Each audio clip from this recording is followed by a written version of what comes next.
Good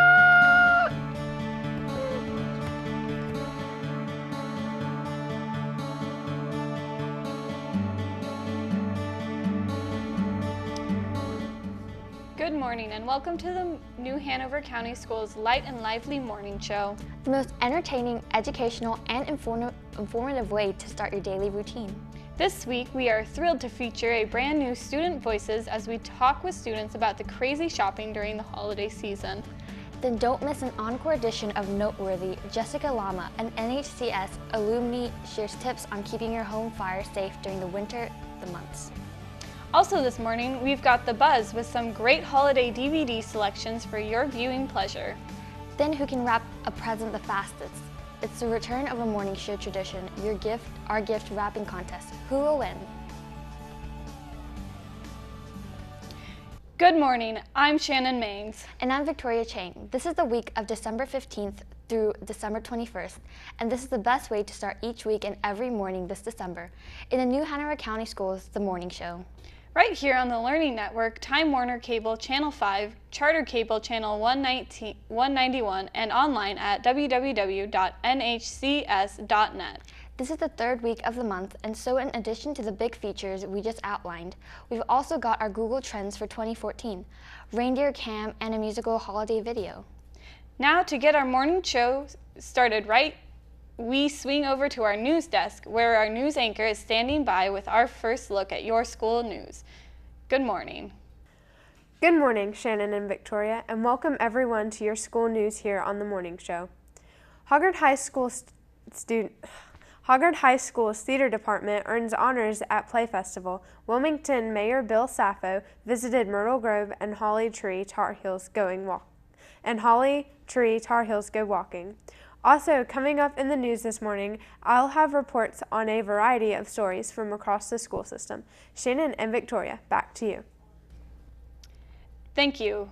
It's time now to check out the historical news headlines with our Grand Master of Historical Knowledge, and this Week in History brought to you by Kidsville News. Welcome to This Week in History. I'm your historical host, Christopher Connor, covering all the colorful and amazing events that have left their mark on history's timeline. This is the week of December 15th through the 21st. December 15th, 1988, legendary singer James Brown, also known as the Godfather of Soul and the hardest working man in the show business, becomes inmate number 155413 at the State Park Correctional Institute in South Carolina. Brown has had several run-ins with the law that landed him on probation, but a reckless spree resulted in numerous criminal charges, including assault and battery with intent to kill. December 16, 1960, two airplanes collided over New York City, killing 134 people on the planes and on the ground.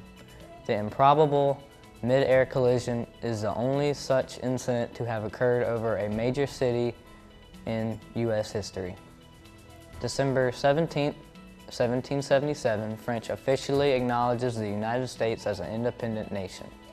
News of the Continental Army's overwhelming victory against the British at Saratoga gave Benjamin Franklin new leverage in his efforts to rally French support for the American rebels. December 18, 1620, the British ship Mayflower docked on modern-day Plymouth, Massachusetts, and its passengers prepared to begin their new settlement, Plymouth Colony. Over the next several decades, more and more settlers made the trek across the Atlantic to Plymouth, which gradually grew into a prosperous shipbuilding and fishing center. December 19, 1998, after nearly 14 hours of debate, the House of Representatives approves two articles of impeachment against President Bill Clinton, charging him with lying under oath to federal grand jury and obstructing justice. Clinton became second president in American history to be impeached, but he vowed to finish his term. Finally, your weekend history tidbits. December 20, 1957, while spending the Christmas holidays at Graceland, his newly purchased Tennessee mansion, rock and roll star Elvis Presley receives his draft notice for the United States Army. Presley serves 18 months in Company D Tank Battalion, fighting in Germany. He attained the rank of sergeant during that time. December 21st, 1988, Pan Am Flight 103 from London to New York explodes in midair over Scotland, killing all 243 passengers and 16 crew members aboard, as well as the 11 Lockerbie residents on the ground. A bomb hidden inside an audio cassette player detonated in the cargo area. It was believed to be an attack against the United States. This week in history, your ultimate source of those key moments in time. I'm Christopher Connor. Thanks for stopping by.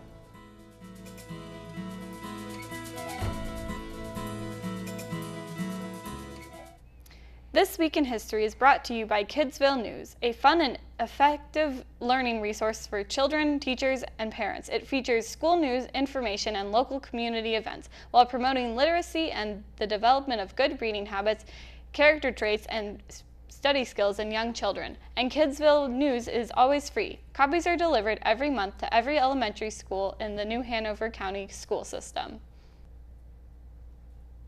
And join us again next time for another journey through time as we explore the fun, fascinating, entertaining, and educational facts that make up This Week in History. Now, if our trip back in time wasn't enough to get those morning brain cells cooking, then our next segment is sure to wake you up. With the old year coming to an end and the new year about to start, we are thrilled this week to present a look at just what everyone state by state was Googling in 2014. That's right. America's 50 states have a lot in common, but if their internet search histories are not any indication, they also have significant differences.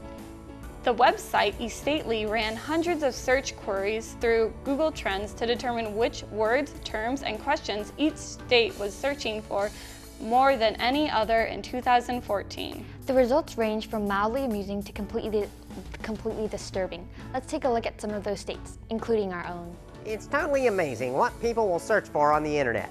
And when you look at it state by state, it can be even more bizarre. For example, in the state of Arkansas, its citizens searched Atkins diet, end of days, lap band surgery, learn to read, and Walmart jobs.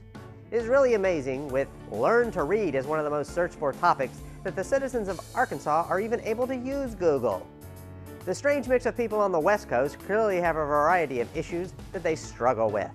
Their most searched queries include Alcoholics Anonymous, dandruff cure, food poisoning, Google Glass, Kim Kardashian, meat is murder, Paris Hilton, Pokemon, Rogaine, and what does Siri look like? Moving on to the heartland of America, Google Trends shows that the people of Kentucky really need to focus and expand their horizons. They searched Black Friday, bowling, Creed the band, demonic possession, lyrics to Happy Birthday, and New Year's resolutions. Really, Kentucky, you need to look up the lyrics to the Happy Birthday song? Now, there's a lot of talk about Texas wanting to secede from the Union, and after you see their Google searches, you may want them to. Texans search for a lot of stuff. Things like, are dinosaurs real? Are zombies real? The Bill of Rights, boogers, calf implants, can dogs talk, the company Curves International, does beer make you fat, government mind control, how to sell your soul to the devil, Justin Bieber, rodeo, snake bites, and tacos.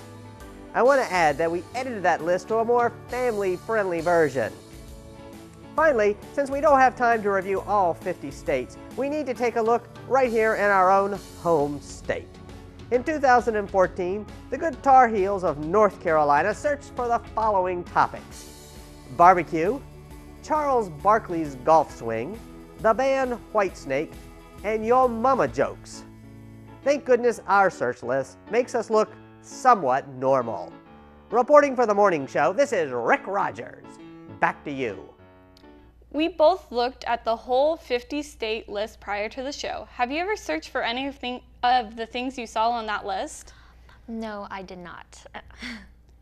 Okay, now coming up in the show, we've got student voices and Who Said That? Don't go away. This rip-roaring edition of the morning show will continue right after this break. But before we go to the break, it's time for our December trivia question. This morning, our question focuses on a famous first. In fact, our question is, which famous first occurred on the 17th of December 1903? Was it A, the first flight, B, the first steam engine, C, the first light bulb, or D, the first person swam the English Channel? We'll have the correct answer for you when we come back.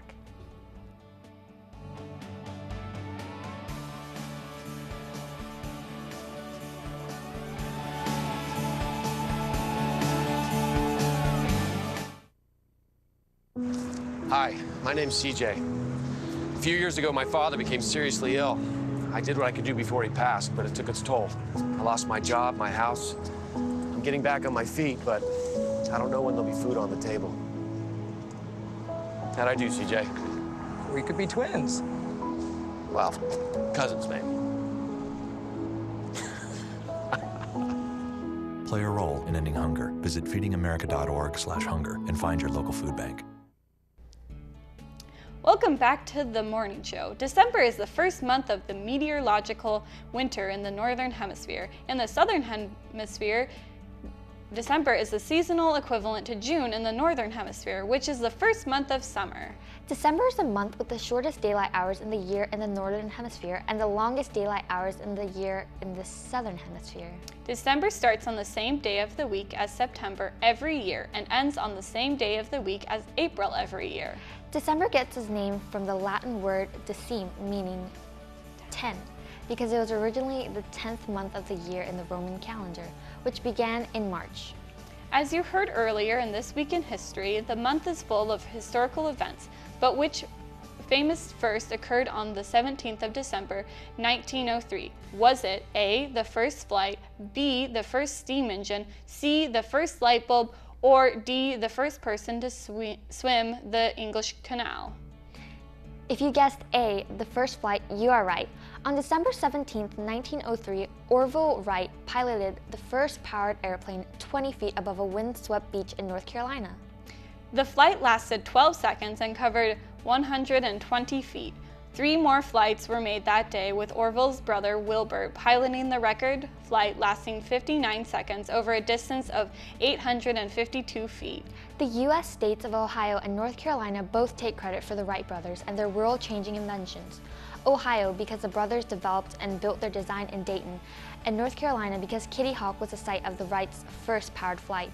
With a spirit of friendly rivalry, Ohio adopted the slogan "Birthplace of Aviation" and later "Birthplace of Aviation Pioneers," while North Carolina, as we all know, uses "First in Flight" on its license plates. Welcome back to New Hanover County Schools, The Morning Show. I'm Victoria Chang, and my co-host is Shannon Maines. Thanks, Victoria. Pipe, deerstalker cap, and cape. That's how Sherlock Holmes is always depicted. And there are many more well-known cliches. After over 120 years, the fictional detective is as fascinating as ever. The Museum of London has dedicated an exhibition to this urban legend who first appeared in print in 1887, conceived by author Arthur Conan Doyle. This morning, with a report from our friends at Euromax, we have this special report on this amazing exhibit and this historical character of fiction. His appearance is unmistakable, his mind razor sharp, and his character enigmatic. Very mysterious person, also the great detective. With his deerstalker hat and his big trench coat thing, yeah, his pipe. Just, yeah, fascinating guy. I think he's not normal. A little bit strange. But he's incredibly smart and articulate. An odd bird and fascinating person, this Mr. Sherlock Holmes of 221B Baker Street in London. But what makes him so intriguing? A new exhibition at the Museum of London tries to uncover the fascination for this world-famous detective. Since it's London's first major exhibition on Holmes since 1951, the publicity has been overwhelming. The interest in Sherlock Holmes at the moment seems to be of a phenomenal nature, and it's not just in the UK, it's globally. Sir Arthur Conan Doyle's detective was not a phenomenon from the start. Sales of the first 2 novels, released in the late 1880s, were sluggish.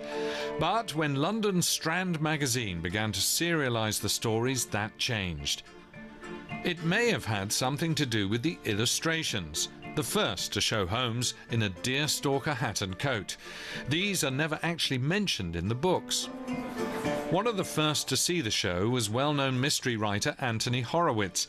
He was keen to search the earliest manuscripts for overlooked clues.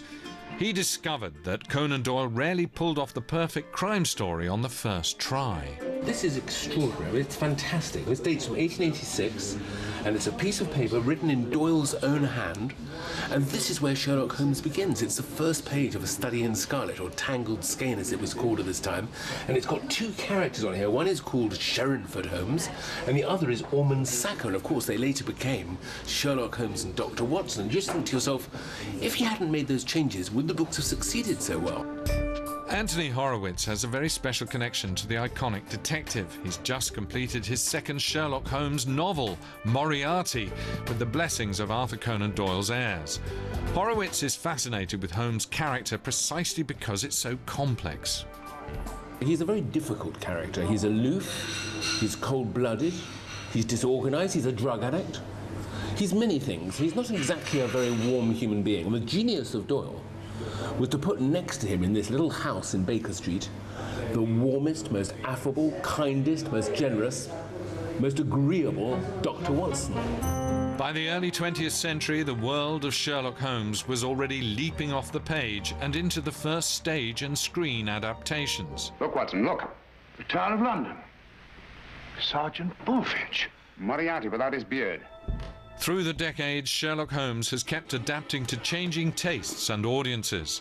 Hollywood turned the great investigative mind into a feisty know-it-all, while the BBC's latest series transported him into the London of the 21st century. So Sherlock Holmes keeps evolving, keeps developing, keeps changing, keeps travelling to different parts of the world, keeps updating himself. And so in that sense, he really does seem to have become a global commodity and indeed an immortal figure. It seems only someone who never existed can achieve this kind of immortality. Don't miss the weekly editions of Euromax right here on the Learning Networks, Monday nights at 11:30 p.m.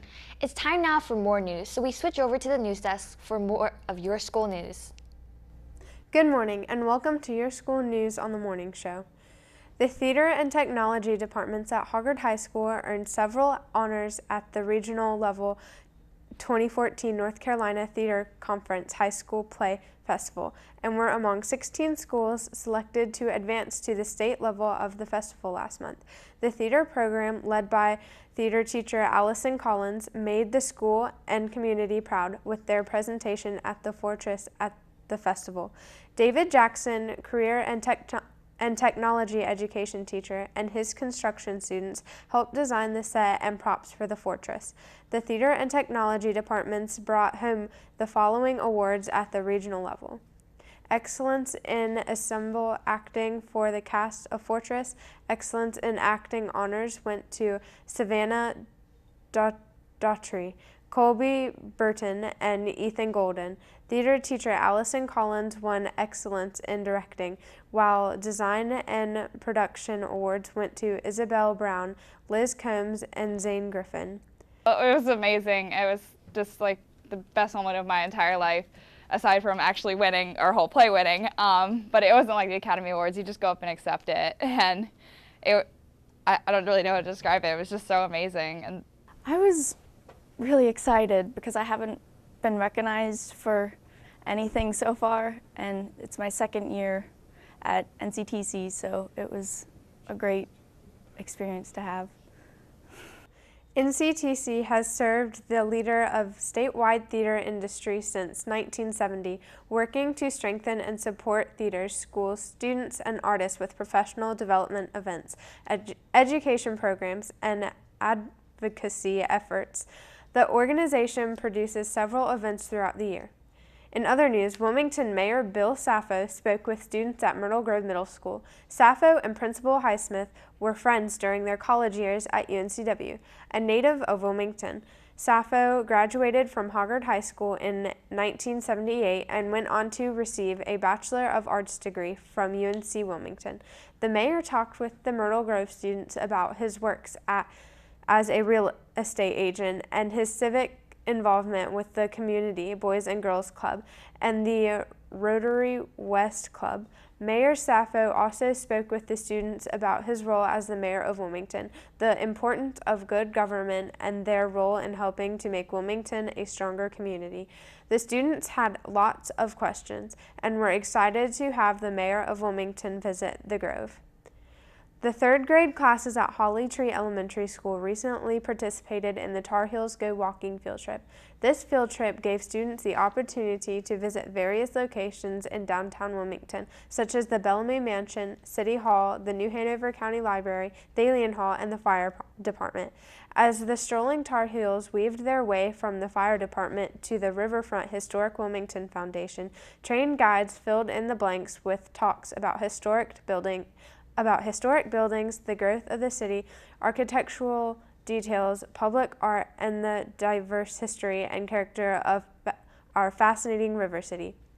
Tar Heels Go Walking is a partnership program with the New Hanover County Schools. Since 2009, Tar Heels guides have educated 12,000 children, 1,000 parent volunteers, and 500 teachers about historic preservation, Wilmington history, public art, and city development.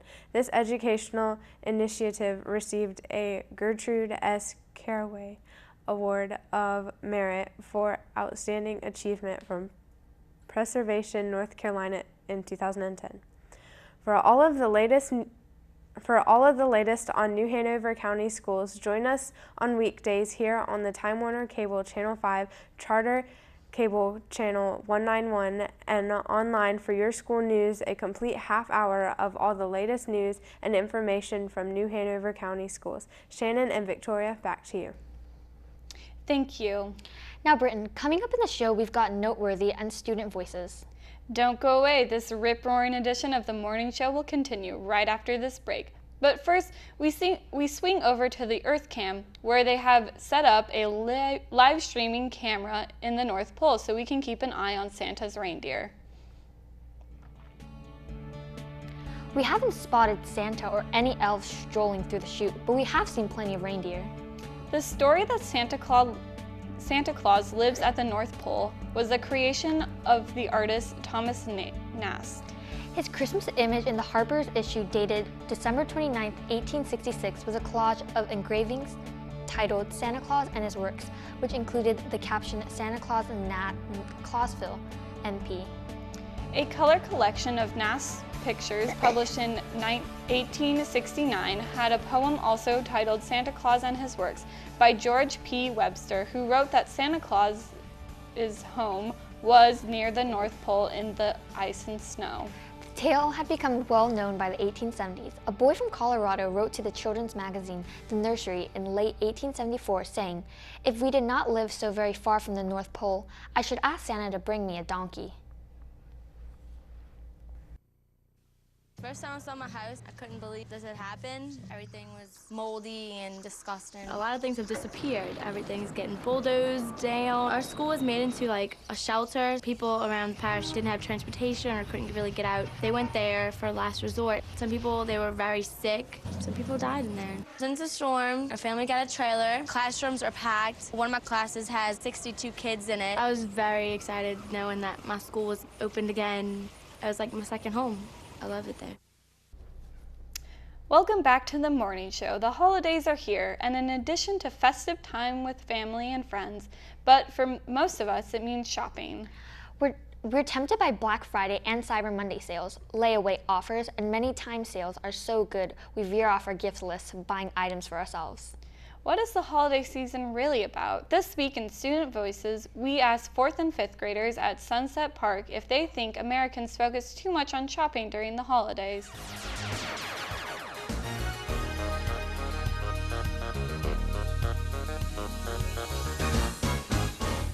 Yes, because there are sales and people can't help but to buy more.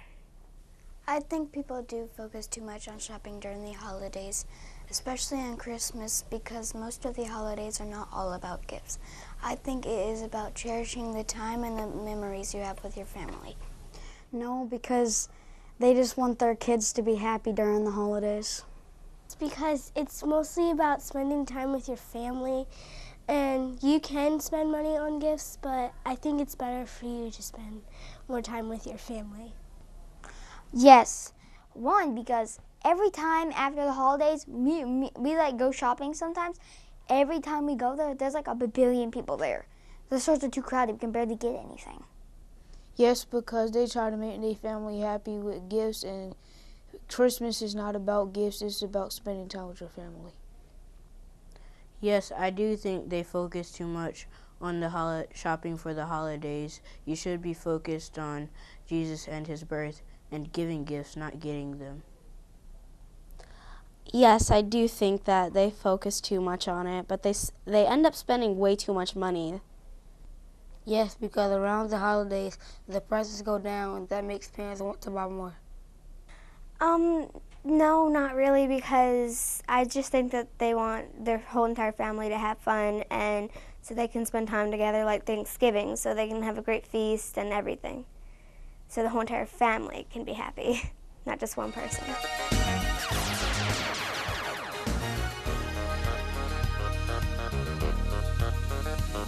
Thank you, Sunset Park. We all tell ourselves that shopping and buying isn't the most important thing to do this annual holiday time, yet the facts we speak volume. The last Saturday before Christmas, dubbed Super Saturday, is expected to surpass Black Friday in both sales and traffic. It's time for the lunch bill of fare. This is the menu for this week of Monday, December 15th through Friday, December 19th. On Monday, December 15th, your school's cafeterias will be serving 2 entrees to choose from: chicken Alfredo with a breadstick or French bread pizza. On the side, garden peas, glazed sweet potatoes, a garden mixed salad, and mixed fruit. On Tuesday, December 16th, start the week off with spaghetti and meatballs with breadstick or chicken cheesesteak. On the side, lima beans, a garden salad, and fresh fruit. On Wednesday, December 17th, enjoy either barbecue chicken with a biscuit or cheesy breadsticks with a pasta salad. For your sides, locally grown sweet potatoes, a garden salad, and diced peaches. On Thursday, December 18th, you have 2 great entree choices: turkey and gravy and the manager's choice for our holiday meal. On the side, mashed potatoes, a garden salad, fresh fruit, and a spiced cookie bar, and cranberry sauce. On Friday, December 19th, choose between fish nuggets or macaroni and cheese as your main entrees. Then on the side, enjoy a tomato and cucumber salad, applesauce, and a garden salad. After the weekend, we start our holiday break, so enjoy all the seasonal treats that are offered up to this time of year. But remember to eat in moderation, balancing a little exercise with your time indoors. Also remember that breakfast is served at each of our cafeterias, and the menu for the last few days of December includes French toast sticks, cinnamon raisin bagels, mini pancakes, biscuits, and a host of other wonderful breakfast entrees that will start your morning off right. Now coming up in the show, we've got Noteworthy and The Buzz. But first, here's a musical morning installment celebrating this holiday season.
guys, this is my teenage friend Rachel. She's cool.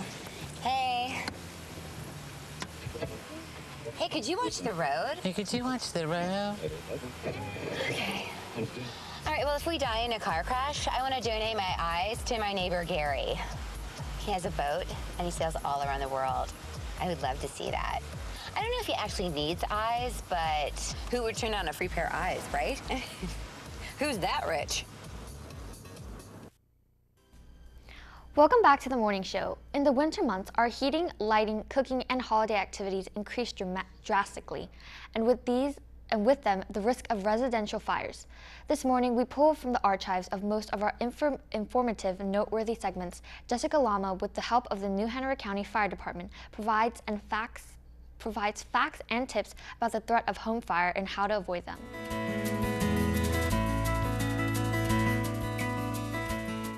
Welcome to Noteworthy. The United States Fire Administration takes this time every year to remind everyone that home fires are more prevalent in winter than in any other season. This is due in part to an increase in cooking and heating fires. Holiday decorations and winter storms that can interrupt electrical service and cause people to turn to alternative heating sources also contribute to the increased risk of fire in winter. Joining us today from New Hanover County Fire Services is Meg Langston. She is with the Fire and Life Safety Educator and has some fire safety tips that can help you maintain a fire-safe home this winter season. Welcome. Thanks. So let's start with portable heaters. What are the dangers that they present in a home? Well, lots of people don't realize in the back there's a newer portable heater and in the front there's an older one. The newer ones now have an electronic cutoff so that when it gets turned over it automatically cuts it off. The older ones do not. So if you trip on the cord or if a child accidentally knocks it over, it's not going to automatically cut itself off and we have fire starting that way. Another thing is everybody likes to leave them running all the time to keep that area warm, and they're really not designed to run 24 hours a day, 7 days a week. What you're looking for is it's going to be a short-term fix to heating an area.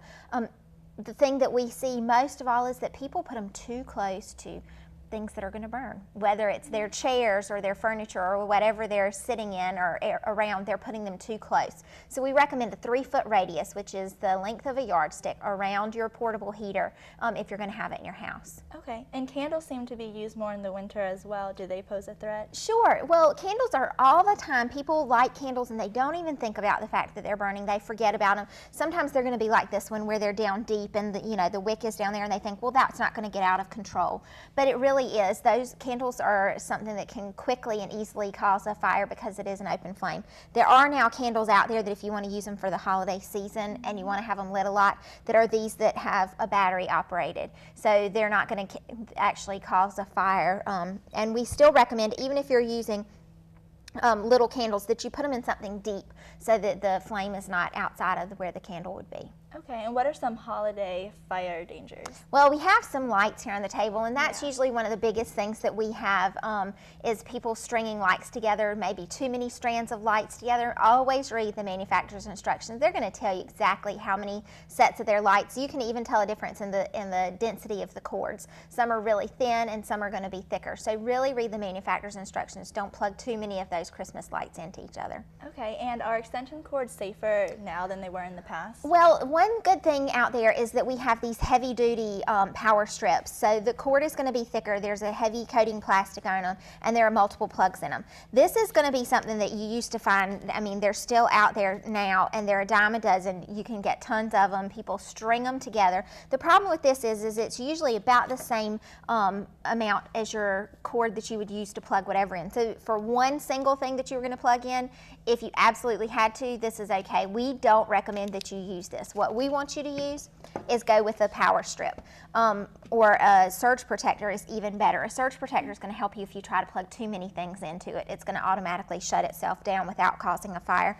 The other thing that you're looking at is a difference of the prongs on this. This is going to have the 2 prongs and this is 3 prongs. So this is going to be a more heavy-duty plug for you. Okay, and why can't you plug one power strip into another power strip? Well, again, that goes back to plugging too many things in at once. These have been tested. They're going to have a little little reflective sticker on them that says they're UL tested, which is what we're looking for. When they're UL tested, it means they've gone through rigorous testing that says you can plug this many things into it and it's not going to cause an issue. So you want to use what they've directed you to use. So when we have this many plugs, that's what this amount of cord is willing to hold. Okay, and what are some cooking dangers during the winter months? Some cooking dangers. Our number one thing when we talk about cooking is leaving the kitchen, unattended cooking. People forget that they have something on their stove, or they think they can go switch the clothes over, or they can easily go move one thing from another place or wherever they need to. And so we have pots that are left on the stove that you just forget about, and that's when we have a fire starting.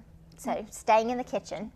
And do you have any final tips for keeping a home safe during the winter months? Sure. There are just our general fire safety tips that we always really encourage people to test their smoke alarms once a month, to change the batteries in them twice a year, and then to replace them every 10 years. The smoke alarm, most people don't realize, is only good for 10 years and then it needs to be replaced. And the final thing is whether you have children at home or you don't, practice a home escape plan. Know what you're going to do and where you're going to go, and talk in your household about who you're going to meet and where you're going to meet them, so that everybody's going to the same location. Okay. Well, thank you for being with us today, Ms. Langston. No problem. For more fire safety tips, visit the U.S. Fire Administration website at www.usfa.fema.gov. The site features numerous safety tips on how you can keep your home fire safe this winter. That's all for this edition of Noteworthy. Back to you.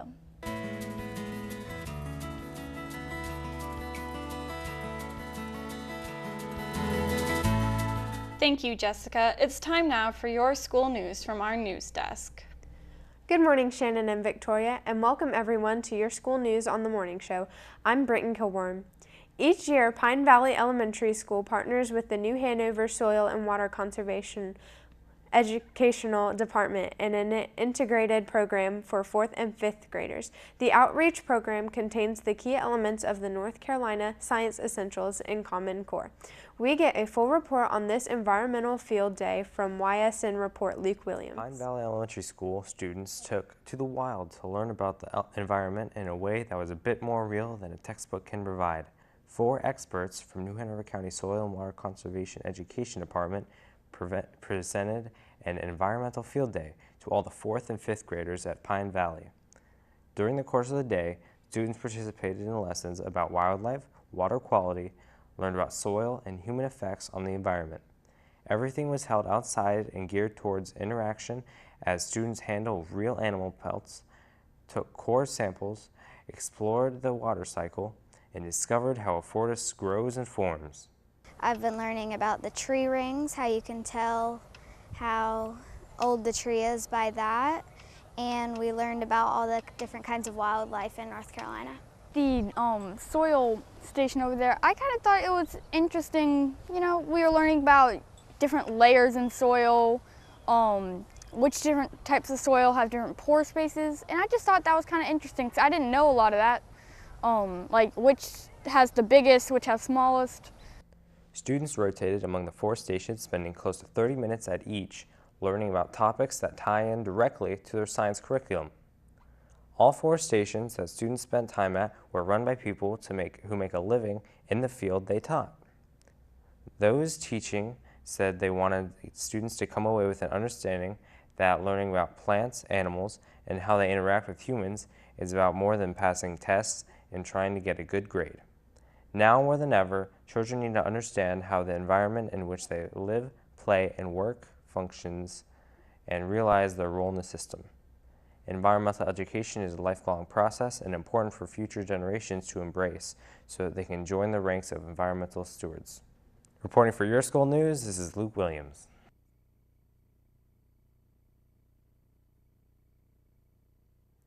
Isaac Bear students helped launch Watchdogs, Dads of Great Students at Bradley Creek Elementary Schools. Watchdogs is an innovative father involvement educational innovative of the National Center for Fathering.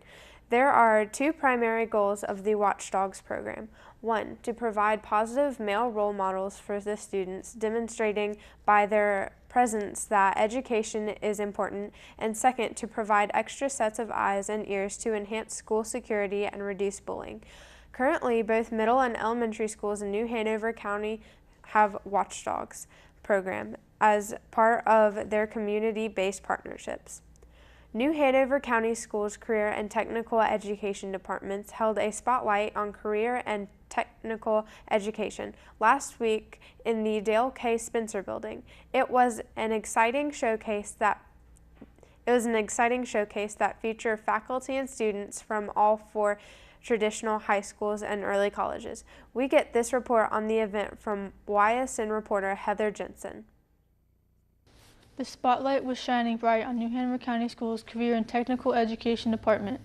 The showcase featured student and faculty representatives from programs from all the traditional high schools and early colleges. Visitors to the showcase got a chance to see just how career and technical education gives high school students the chance to get a head start on preparing for college and careers. Spotlight on CTE, we're told that our career technical programs are the best kept secret in New Hanover County, so we wanted to have the showcase to let people come in and see what we offer throughout the county. CTE shared with community stakeholders how these programs give them opportunity to participate in hands-on training in their chosen program and gain real-world experience through job shadows and internships. Whenever you finish this, like the 2 years, you have like on your resume and transcript, you have that you've gotten certified for Microsoft PowerPoint and Word 2013, and that could like get you into like other like business jobs or depending on what you want to go into, and it gives you like a leap because you have like sort of an idea what the program's about, and you're like not starting off as like a starter, you have like an idea. Science 1 kind of teaches you the whole body systems and all the different ways to turn patients and different things like that. Health Science 2 is kind of where you want to go in life and start studying where you want to be and to get to know different career places to go into. And Fundamentals of Nursing is kind of putting your skills to test and learning how to actually be a nurse in CNA and working in a nursing home to get your CNA license. I would really love to go to culinary school. I want to become a chef and maybe even open up my own restaurant.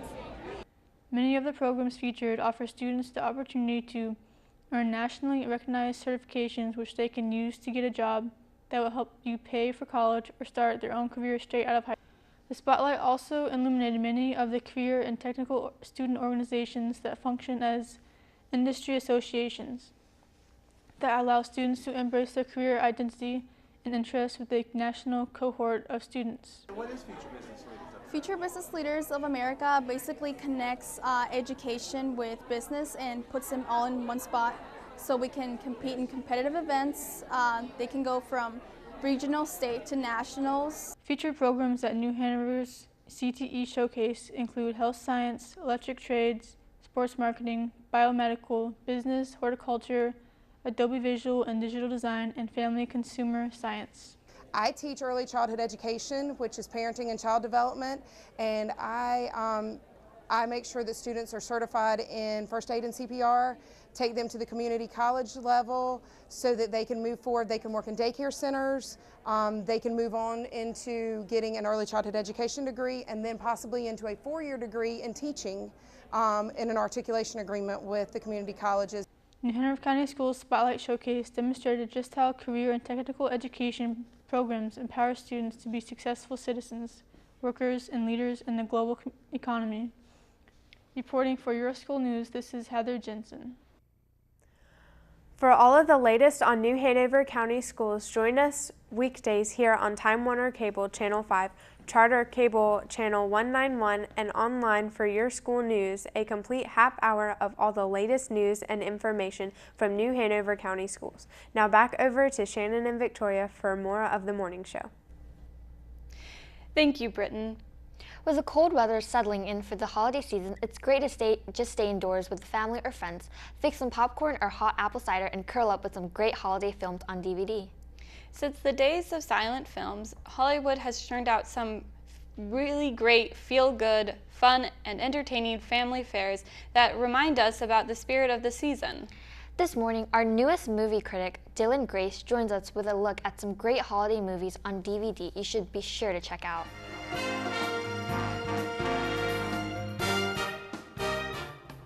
This morning we have our top 5 best holiday movies for kids and their families. From old school classics like Miracle on 34th Street and It's a Wonderful Life to newer classics like Elf and The Nightmare Before Christmas, there are so many to choose from.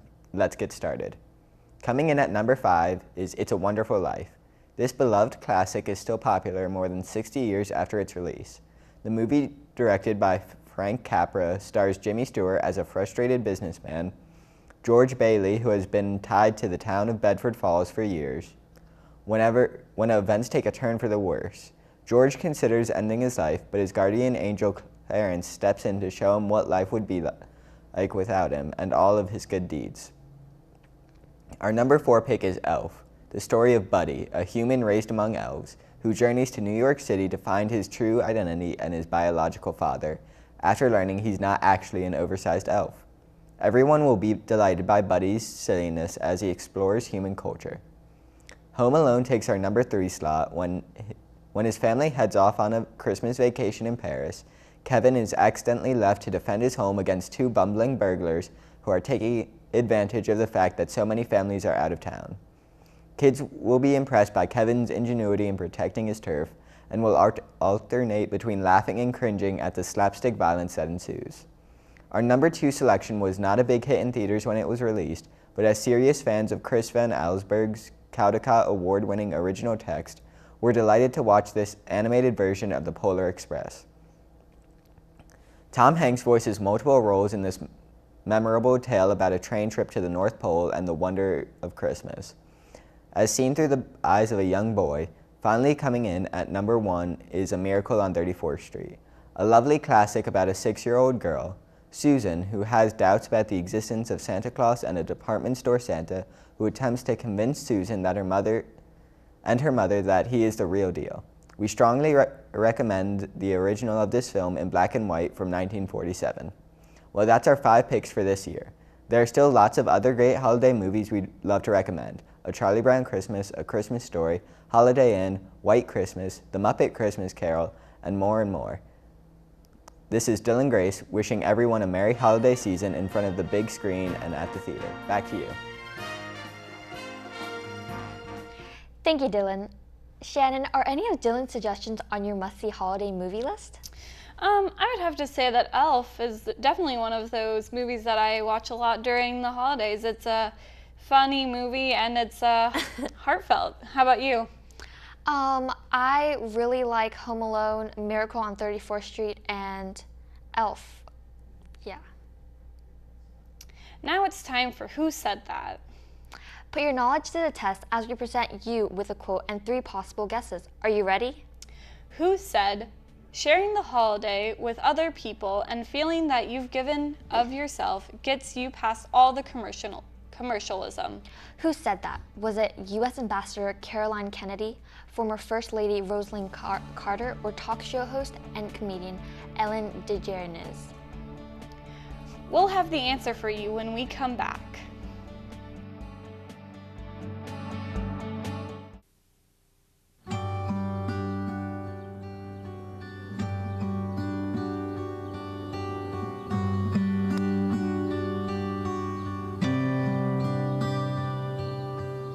The odds of a child becoming a professional golfer? 1 in 140,000. The odds of a child being diagnosed with autism? 1 in 150. You know the odds of autism. Now learn the signs. Go to autismspeaks.org. Do you have the answer to Who Said That? Our quote is, sharing the holiday with other people and feeling that your giving of yourself gets you past all the commercialism. Who said that? Was it U.S. Ambassador Caroline Kennedy, former First Lady Rosalind Carter, or talk show host and comedian Ellen DeGeneres? If you guessed U.S. Ambassador Caroline Kennedy, you got it right. And welcome back to the final segment of the morning show. I'm Britton Kilborn. And when did man and woman begin wrapping their gifts? However, did they manage to before the invention of tables, scissors, and Scotch tape? You may be surprised to learn that people have been wrapping gifts since paper was invented in China in 105 AD.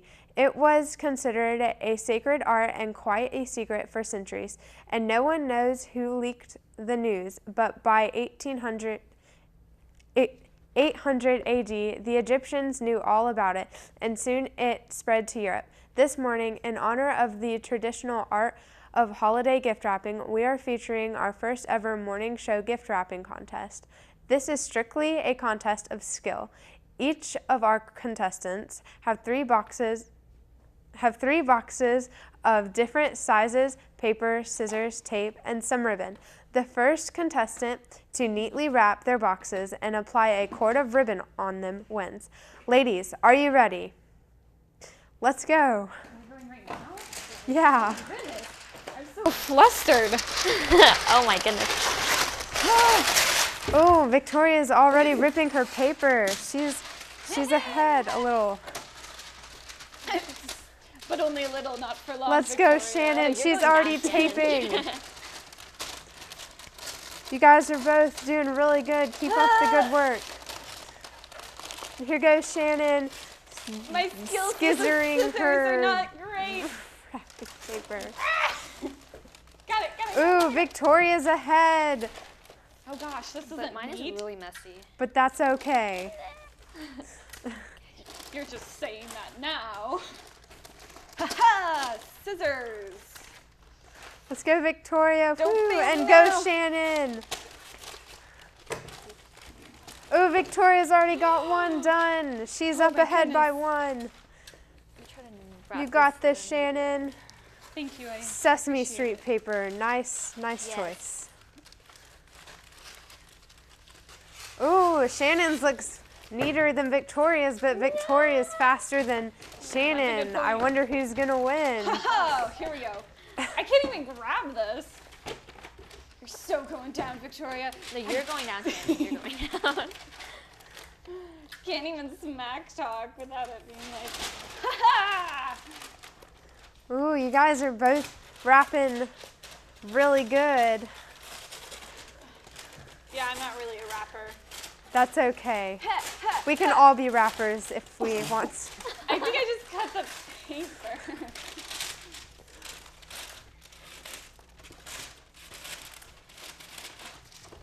This paper smells awful. Ooh, Victoria's is looking nice. Go, I think Victoria. it's the Sesame Street paper. I was just about to say the same thing. It's just the paper. Let's go, Victoria. Let's go, Shannon. 2 down, 1 to go, Victoria. You got this. Come on, Shannon. Here we go. Woo, last one. I need good paper. I need to do this. I don't even know how I'm gonna wrap this one. Okay.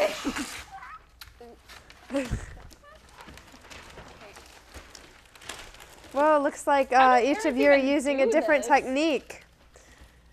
Looks like Victoria's wrapping one half at a time, and Shannon's cutting a big chunk of paper there. I know on camera.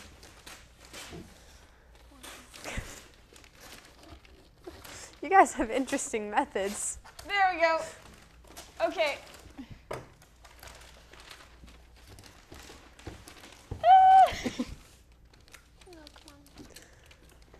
Victoria's halfway done, and Shannon's about 3/4 done. No. You got this, Victoria. Keep up the pace. Okay. That's gonna have to be it. Fast but messy. That's okay, Shannon. Here we go. No.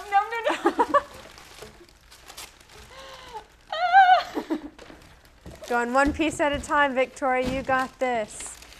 Okay. One more side, Shannon. It doesn't work. Okay, there we go. No. No, my tape. Just a little bit more, Victoria. You got this. I don't know how you could smack Go, talk. Shannon. Okay. Oh, she's adding a final touch. A little touch of Santa. Santa Claus. Don't fail me now, Santa Claus. Guys are doing great. Almost done, both of you. You guys are experts. Where